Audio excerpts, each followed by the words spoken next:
After a stellar first season in Formula One, Charles Leclerc earned a promotion to Ferrari, setting an example for all F1 rookies to follow. The 2019 grid is set to feature the most exciting rookie crop since the man Leclerc replaced at Ferrari, Kimi Raikkonen, was joined by Fernando Alonso and Juan Pablo Montoya in 2001. The top three finishers in the 2018 Formula 2 Championship: George Russell, Williams, Lando Norris, McLaren, and Alexander Albon, Toro Rosso, plus 2016 GP2 runner-up Antonio Giovinazzi, Sauber, will get their chance to shine and hope to show the same mix of speed, rapid rate of progression and maturity that helped Leclerc gain his Ferrari shot. But no matter how good the machinery at their disposal, both Jacques Villeneuve and Lewis Hamilton launched credible title challenges as rookies in 1996 and 2007. No first-year driver can reasonably expect to be operating at 100% in all areas straight away. Leclerc admitted to finding F1 overwhelming at first, and had a patchy opening 3 races before a change in his driving style reaped rewards with 6th in Baku. He still needs to work on extracting the last bit of qualifying pace. While there is no harm in aiming to be the best one can be, it makes sense for rookies to prioritize certain key criteria. But what should that amount to?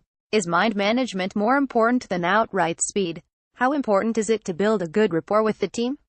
And what value should be placed on technical competence or the ability to learn quickly? We formed an expert panel comprising 7-time Grand Prix winner Montoya, 3-time world champion and ex-team boss Jackie Stewart, former Jordan and Stewart technical director Gary Anderson, and one-season wonder Ralph Furman Jr. to explain the most important traits rookies need to show in their first season of F1. Each is given a score out of 10 and ranked. Prepare for a few surprises. Point 5. Technical competence. One of the key factors behind Toro Rosso granting Brendan Hartley a surprise F1 debut at Austin in 2017 was his experience developing the hybrid system in Porsche's all-conquering 919 Hybrid LMP1. To that end, he delivered, as the Kiwis' precise feedback proved a major asset to Honda in its push for performance and reliability after joining Toro Rosso for 2018. But while a useful complement to other skills, technical competence is perhaps not as essential as it was for rookies in the pre-data age. It wasn't enough for Hartley to keep his race drive in 2019, although he has since ended up with a Ferrari sim role, and it was the same for Furman at Jordan in 2003. In the 1980s, you needed much more technical competence. Ralph Furman Jr. Back in the 1980s, you needed much more technical competence because they didn't have the computers, says Furman, the son of legendary Van Diemen constructor and engineer Ralph Sr. It was much more down to the drivers telling the engineers exactly what was going on. Furman's preparation for F1 was unorthodox, but 6 years in Japan following his 1996 British Formula 3 and Macau Grand Prix double, racking up the testing miles in Formula Nippon and Super GT, had given him a strong understanding of tire compounds and constructions.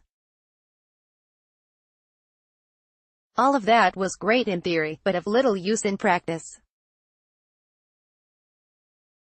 The 2003 Jordan EJ13 was an aerodynamically limited machine, and its Bridgestone tires were no match for the Michelin's.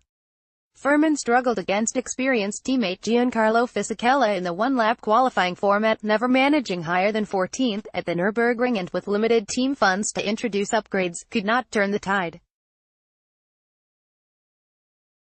A single point for 8th at Barcelona was his scant reward.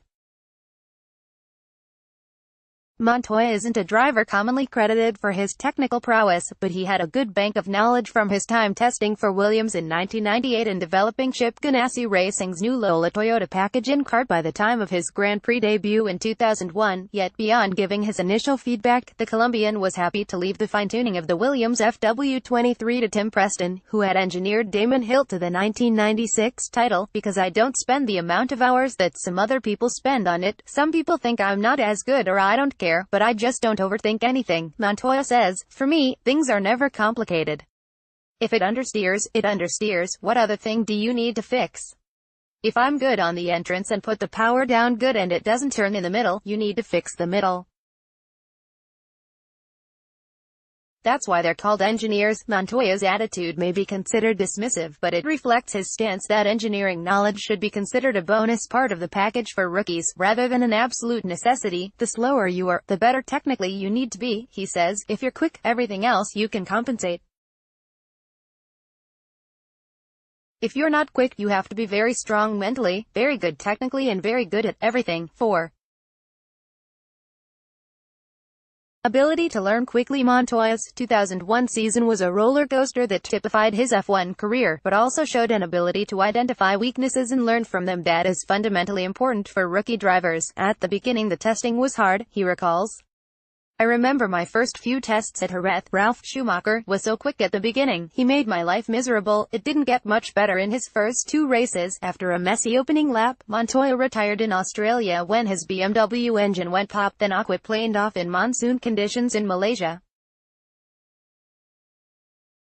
But he was in position to win on only his 3rd start in Brazil until he was rear-ended by Jos Verstappen's lapped arrows, and picked up a first podium with a measured drive to 2nd in Spain before taking another backward step, this time attracting the ire of Michael Schumacher in Austria when his refusal to concede the lead on wilted Michelins resulted in both cars taking a trip through the gravel. You've got to be able to get up to speed quick. You've got to understand how far you can go.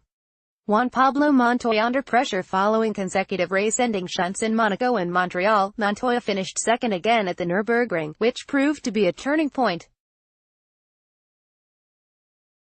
Thereafter, he increasingly understood how to get the best out of his equipment and put in dominant drives at Hockenheim and Monza, only missing out on victory in Germany when a refueling problem caused his engine to overheat. Having won kart as a rookie in 1999 and won 3 times on ovals he had never seen before, Montoya maintains he was confident of quickly learning the ropes in F1. But even with testing mileage that today's rookie crop could only dream of, he points out that the lack of simulation meant he was still confronted with unfamiliar situations, so had to learn on the hoof to avoid being cast out at the end of the year, as had happened to Alex Zanardi and Jenson Button. Especially with such limited running, you've got to be able to get up to speed quick. You've got to understand how far you can go everywhere before you even get there, says Montoya. That's why Monaco, the first year I crashed, as I was going through the weekend, I was still trying to figure out what I needed to do. It's crazy because when a kid goes to a track nowadays, he's done maybe 400 laps around the place, in a simulator, before he turns a wheel. That makes a big difference. Yet Stewart, one of Montoya's early mentors in Formula Vauxhall, declined to score the importance of learning quickly. In his view, the opposite is true. F1 looked very different when the Scot made his debut for BRM in 1965, when safety considerations were very limited and the machinery was more technically vulnerable. That required a more cautious approach for drivers betting into F1 than Stewart perceives to be the case today, with drivers taking more liberties than were possible in years past to accelerate their rate of progression. I think you give yourself a whole season. You can't learn everything in your first Grand Prix, your second Grand Prix or your third Grand Prix, he says. If you push it, you'll go off the road, have a collision, you'll not get the best out of the car. And tell your team that it's the case. I want to do well, but I don't want to overdrive or push too hard. I've got to learn how to do this. Be very honest, you cannot start off being Senna or Schumacher, and you shouldn't think you should. Knowledge only comes from experience. Stewart led only his second Grand Prix, in Monaco, but was lucky to continue unscathed after spinning on oil. It was a lesson learned. I wasn't paying enough attention to see the oil, he admits. In later years that wouldn't have happened, because my consumption of information would have been greater. When I started, there were 3 parts to a corner: entry, apex and exit, and when I finished, there were 8 parts to the corner. It took me a while to get to know that. 3. Speed. Raw pace is a prerequisite for drivers to reach F1 in the first place, but for Anderson it's not the most crucial ingredient for rookies to show straight away. There's a school of thought that it's better to find the limit and occasionally overstep it than never find it at all, but Anderson counters that speed over a race stint, and especially over a single lap, is the result of a combination of factors, from technical prowess to a good working relationship between team and driver, and the driver having the right mindset to focus on the job. I don't think you don't have to show your speed in F1 from day one. Gary Anderson, unless they've got a big bank balance, they will have shown their talent and ability to see the bigger picture in the lower formulas, he says. I don't think you don't have to show your speed in F1 from day one. You need to show all of this other stuff, that you've got enough mental capacity to take in what's going on around you as opposed to just white-knuckling the car and driving the wheels off it. A common rookie mistake is to presume that commitment equates to speed.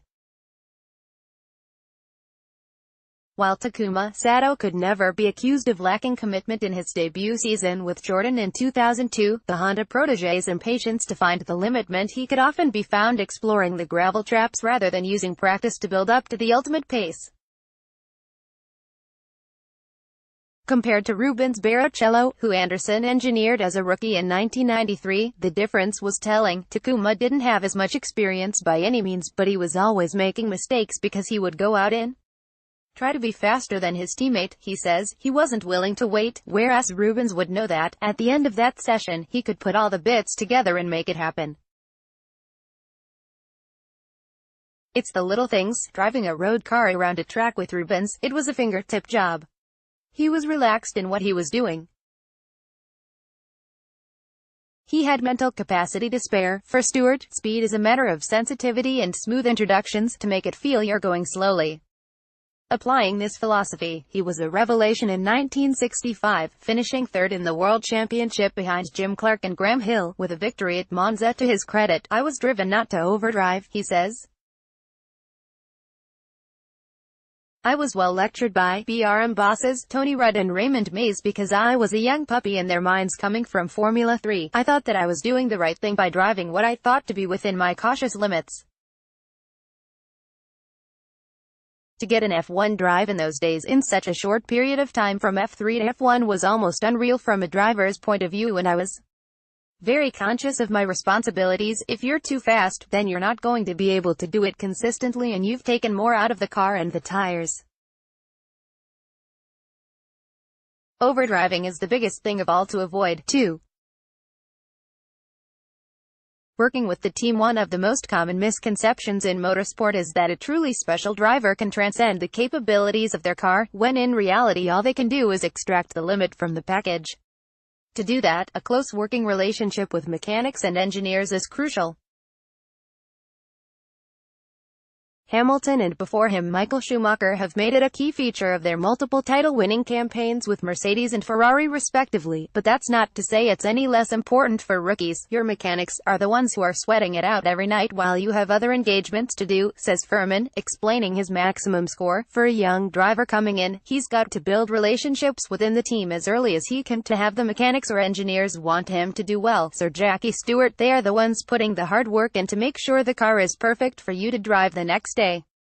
It's a team effort right down to the people at the factory. Stewart founded the Grand Prix Trust as a reflection of the high esteem he held for the people who worked on his cars, and agrees that building a rapport is a crucial shortcut for a driver betting in. Your life is in their hands. Your performance is in their hands, he says. For a young driver coming in, he's got to build relationships within the team as early as he can, to have the mechanics or engineers want him to do well, because he's such a nice guy and he likes talking to us and building a relationship. Those relationships you cannot buy, because those mechanics or engineers in a lot of cases have seen a lot of new drivers coming through. Some they've enjoyed and some they haven't.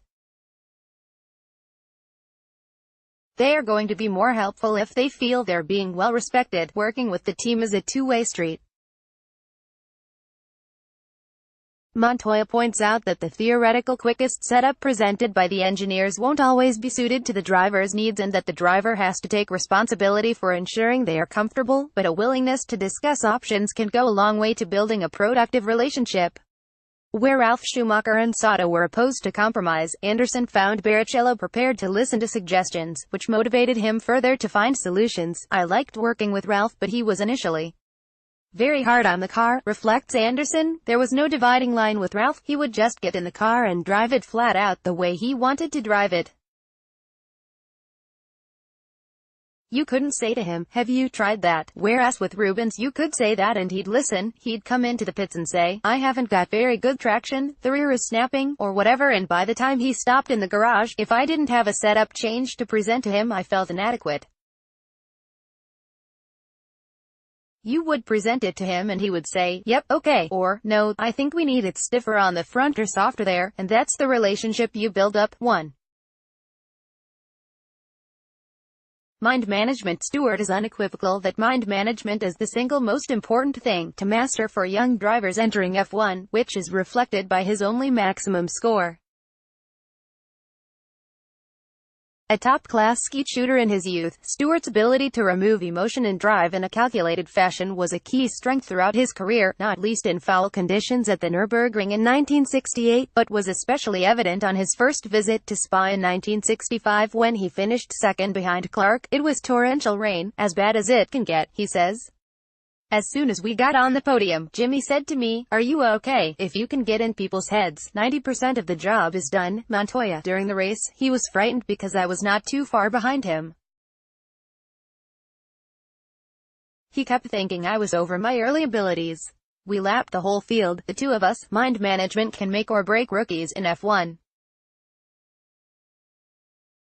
Having smashed Ayrton Senna's win record in British F3 with Paul Stewart Racing in 1994, Jan Magnussen was a natural choice to partner Barrichello when Stewart GP was launched in 1997, but never produced the results his talent merited and was replaced by Jos Verstappen during 1998. While a lack of testing mileage with the unreliable new car hampered Magnussen, Stewart puts the Dane's struggles down to poor mind management. "His mind just dropped out," says Stewart. "There was no mind management at the beginning of a race. After the first third of a race, he was as good as anyone in the field, but he had been so wound up in the beginning that he overdrove." Ironically, Verstappen was the same. Their driving skills were absolutely first class after they got over the period of their head not working correctly. If they had wanted to have counsel on that, they should have sat down with me and talked about it. By contrast, an ability not to be fazed by anybody had long been one of Montoya's key strengths. He had effectively ended Tom Walkinshaw protege Craig Lowndes' aspirations of reaching F1 when they were paired at RSM Marco in Formula 3000 in 1997, and wasted no time in ruffling feathers in 2001 with his bold pass on Michael Schumacher at Interlagos. But it was his pole lap in damp conditions at Spa, 9/10 up on Williams teammate Ralf Schumacher in second, that showed the lengths he was willing to go to. His efforts ultimately came to naught. He stalled on the grid, then suffered his fourth engine failure of the year in the race, but he had already proved his point. "Every corner I would think what Ralf could do and try to go more than that," he says. Ralf was the guy that if you could beat him on his a day, then you had him covered. Everyone can have a good and a bad weekend, but if you bring your best game and someone can top you, you've got to figure out what you need to do, and that's where the mind is very important. I do remember 2 or 3 places where in my mind it was like, I need to take it easy here, but I said, don't take it easy. It was always that mental argument of how far you are willing to push it. How badly do you want to make it happen? I always thought if someone can do it, you can do it.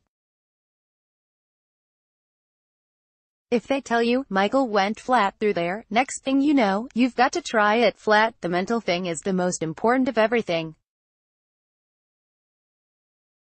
If people think you're better than you actually are, it makes your life easier. If you can get in people's heads, 90% of the job is done. How they scored them rank category: Jackie Stewart, Juan Pablo Montoya, Ray Furman, Gary Anderson. Average 1 mind management 10,101,099.752. Working with the team 9,101,099.53. Speed 9,101,089.254. Ability to learn Quicklin AA 9898.675. Technical competence 67,997.75. This feature first appeared in February's Autosport Performance supplement, which includes a look back and the ups and downs in Christian Fittipaldi's lengthy career. Damien Faulkner's Guide to Mondello Park, a column from NASCAR